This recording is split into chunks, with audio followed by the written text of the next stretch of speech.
You need to get up, get out, and get something. That's right. That's right. Get up, get out, get something, y'all. But for many of us, getting out and getting something is much harder than it is for others. For those individuals who have made mistakes in their lives, American society is not one for grace and second chances. In America, when you commit a crime, you do your time in prison, and then when you get out, your sentence apparently continues. Felons can't get apartments because of their felonies. They can't get jobs because of their felonies. And in some places, convicted felons can't even vote. So if you can't find a place to live and you can't find a job, how can you find your place in American society? You're most likely going to go right back to the same activities that got you put in prison in the first place. But how can a nation claim to be great when it doesn't have a desire to practice forgiveness and offer second chances? Today, we want to highlight organizations and this organization in particular that is going against the grain of societal norms and providing felons with a second chance by giving them job placement services. This organization is called Cornbread Hustle, y'all. Cornbread Hustle. It was founded by a young lady named Sherry Garcia. She's a prison reform advocate and founder and recruiter of Cornbread Hustle staffing agency. She's passionate about helping people with criminal backgrounds through employment and entrepreneurship. I spoke with Sherry, and she told me that 1 in 4 people have criminal records in our society. 1 in 4. So how many people in this country, y'all? What is it? What is the number? I don't know the exact number. It's a hell of a lot of people. I forgot how many people in this country, but 25% of them have criminal backgrounds. Okay, 95% of all inmates will be released from prison at some point. So it's our social responsibility to provide second chances for employment opportunities. And this is what Ms. Sherry said to us when I asked her about it. And so, for us, this obviously has a lot of relevance because, as we know, we are incarcerated percentage-wise more than anyone else in the country. Anybody. 34% of us are incarcerated. Most black men get mugshots at some point in their life for the most benign reasons, or maybe for reasons that the law has set up to allow us to fail because it's geared and wired that way. Yeah. But I kind of wanted to highlight this because this lady is putting herself out there, and she has a whole website you can go to called Cornbread Hustle. They have job postings, okay, and they work with individuals that are having a hard time getting jobs. We know that this is a huge issue. Even the Washington Post had an article a while back that said millions of ex-cons still can't get jobs. Yeah. Okay, what do we do? How do you serve your time, get out, all right, and then go into society, but yet you're still held back by the sins of the past? Are we not supposed to move forward? So, I thought this was important for us to kind of talk about and highlight Cornbread Hustle. I know that we all probably here have experience with somebody in close proximity who served time. And so I just kind of wanted to put that out there and, put that on the topic of conversation today too as well. Yeah, I think for me, it goes back to the point I just made about the police. I think the system is put in place for a reason. I think that it's not a coincidence that we are locked up at a higher rate than any other race in this country. I think that the things that are put in place, there are obstacles even with certain things to where you can't do what you need to do for you to end up back in that same space. Yeah. I think laws like the 3-strike rule was put in place for that very reason. So if you're a person that commits multiple crimes, regardless of the severity of the felony, if we can lock you up for good and get you off the streets, we'd rather go about it that way. Exactly. So I think a lot of this stuff falls in the line with systemic racism in general, especially considering the options that are there once a person does try to rehabilitate themselves. Yeah. So what if you've been locked up for 20 years? Yeah. You get out, per se.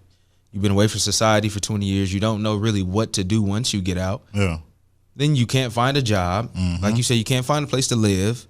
So you're depending on others for a certain period of time, all still while trying to adjust to regular life again. Reality, so there's so many pitfalls for it. So this is very important, especially considering, like you said, we all know people that have been through things. And me personally, I know a few felons that go through this right now that's just like, I'm not going to try to find another job.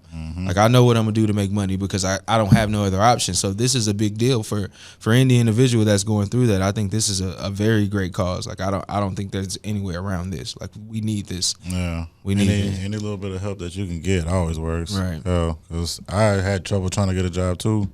So I had a little caught a case one time, and having to work at a gas station, a truck stop, and just do some shit that you would normally do as a job. Like, I would have never picked that job in my lifetime, but that's the only place that would hire me because of my background. So, and then in order for me I had to have that job to pay my probation officer and everything. So, if it would have been a list, I could have got a list of any other job to do, or somebody would have helped me, like, okay, well, you can go over here and do this or do that.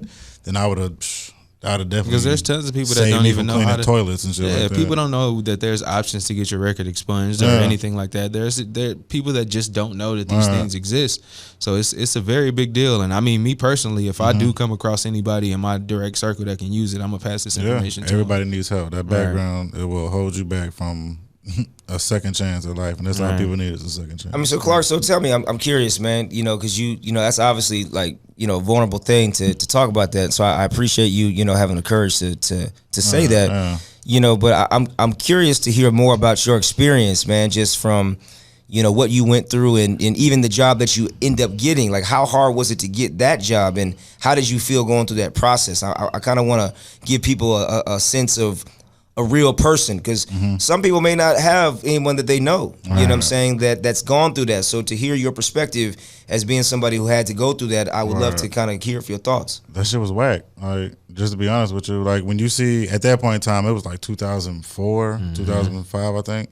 So you see all your friends getting call center jobs or working here, warehouse jobs, getting good money, and then I got to go work over here at the gas station and clean people's toilets and showers. Like, that's the only thing I could get. Or it was do some lawn care or some type of stuff like that. Those were the only options I had. I couldn't go work with my man over here at the call center. Like, he had a plug, he could have got me in, but because of that one little niche on there, that held me back from everything. And then but it got me off of doing jury duty, though. I'll take that. They said to know it was like, I'm a felon. You're a felon. You can't judge. You can't judge rightly. Yeah, in exactly. this case. So but other than that, man, like that whole 2 years I was on probation, like that. I mean, to some people that ain't shit, but 2 years was hell. Like, That's a long time. That was the first 2 years I met him. Like, I met him while he was on probation. So we chilling and doing nigga shit, smoking and chilling, and he just kind of in the back kicking it. Like, he's always been that guy because of that. So but that whole experience, it was like, just, you can't get the job or you can't make the money that you want to because of this one thing, this one fuck up. Yeah. Like, one bad instance just holds you back, and I stuck with you for however long. So how long did it? I mean, 2 years. I got that shit right. As soon as I did my time, paid up my fines, it was the first adjudication. So that shit, they don't even show up no more. And then I did a little temp job service after that, and got plugged in. It ain't what you know, it's who you know. Somebody hit me in the right direction, and I've been at a good job ever since. That's what's up. So, but it took some time, man. So you went through some. Yeah, you got to jump through hoops. Like, bro, I just got this good job in 2011, but before that, like, nah. Man, it takes a while, man. It takes a lot of work, even for things that you do as in your youth. Because I went through the same thing coming out here. Yeah. My situation just happened before I turned 18, but I still, every job that I have to get, I have a document that was sent to me from the courthouse in Compton, California, to tell them that this happened as a youth, and you can proceed. You shouldn't have to worry about it.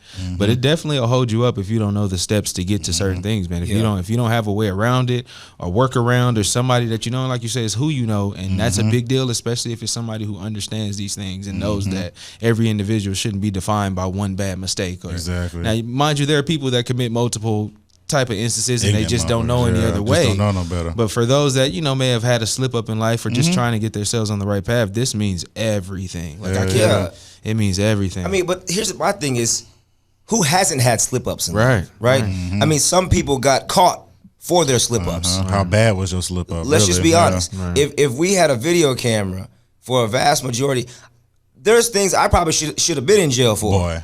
Okay, so I just didn't have anybody that caught me in any situation to where like I had to pay for those crimes. But I would say whether you're white, black, Hispanic, Asian, or any other ethnicity, you have a point in your life where you make a bad mistake. You make a decision. And if you in your own life expect grace for yourself and say, oh, I'm different, I changed. Well, that same grace should be extended. Right. And I got homeboys of mine that are completely reformed and still have a hard time getting a place to live, man. Yeah. 15 years later, they got to go through hoops to say, yes, you can let me live here. Yeah. I had a charge 15 years ago. I'm now grown with kids, and I'm a regular guy with a regular job. Right. You know what I'm saying? So why am I being held accountable for something that happened when I was 19? And now I'm 35, right? So, society, we got to change that. And I think that a part of it, again, I'm big on responsibility and finding that which you can control for yourself, because you can't control the variables outside of your own body. So we have to figure out a way to not get caught up in that system as well, though. Right? We have to navigate and maneuver through it. Now, for some, it is super, super challenging. Like, remember what happened with Nip and the cat that he was helping when he passed away? The cat got shot. They locked him up. He was a victim in a crime. He got shot. Being around another felon. No. Because the gang enhancement laws in California dictate that when you get released, if you were an active gang member, you can't be around anyone who's affiliated. Yep. Well, if and Caution, you can speak to this better than any of us in this room, but when you grow up in a certain neighborhood, everyone is affiliated. If you get out of jail, who are you going to live with? Right. If your mama was gang affiliated, your auntie, your uncle, your cousins and them, everyone around you in some capacity, and even on other blocks, as you know, like you could have a cousin that's in a whole nother, that's banging a whole nother set and gang, but you can't be around them either. So where are you supposed to go and live? You can't live, though, your whole life in a halfway house. You know what I'm saying? So the system is set up to have repeat offenders and habitual failure. Right? Yes. They don't want us to move past that. And honestly, this is a black issue because we're most locked up, but this is honestly an everyone issue. I got white homeboys that have felonies, and man, those felonies just like a weight, a burden on them. It's tied to them for so many years. They just can't get that monkey up off of their back, man. And so, shout out to Cornbread Hustle. If you want to go and look for jobs, you can go to cornbreadhustle.com. That's cornbreadhustle.com. Now, this is for those listening. We have listeners all over. Right. Shout out to all our listeners from California, Louisiana. It's all over. All over all until all falls. But this service is for Dallas residents. So just to be clear that if you live in LA, Cornbread Hustle's not there yet. But if we continue to give this young lady praise, then perhaps she can expand what she's doing, or you can be inspired and do something just like it in your city. Right.